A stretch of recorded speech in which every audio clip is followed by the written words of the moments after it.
এই পাকোড়াটি যে গাজরের পাকোড়া তা কি বোঝা যায়? এটি খেতে যেমন সুস্বাদু তেমনই পুষ্টিকর, কারণ গাজরে রয়েছে অনেক ভিটামিন। আপনি চাইলে কয়েক মিনিটেই তৈরি করতে পারবেন এই ক্রিস্পি গাজরের পাকোড়া।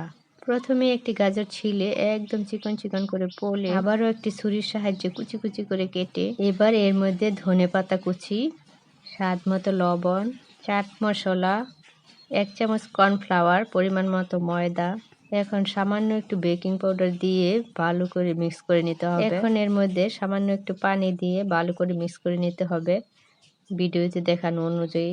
এবার এটি ফুটন্ত এবং ডুবো তেলে চামচের সাহায্যে একটি একটি করে দিয়ে দিতে হবে, কিংবা হাতের সাহায্যে অল্প অল্প করে দিয়ে ভালো করে পাকোড়াগুলো ভেজে নিতে হবে। তবে চামচের সাহায্যে দেওয়াই ভালো, এতে করে হাত পুড়ে যাওয়ার সম্ভাবনা থাকে না। এবার ধৈর্য সহকারে ভেজে নিতে হবে।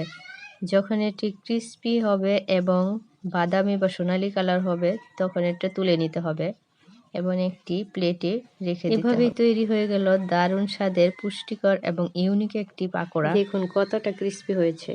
আপনারা চাইলে এভাবে বানাতে পারেন।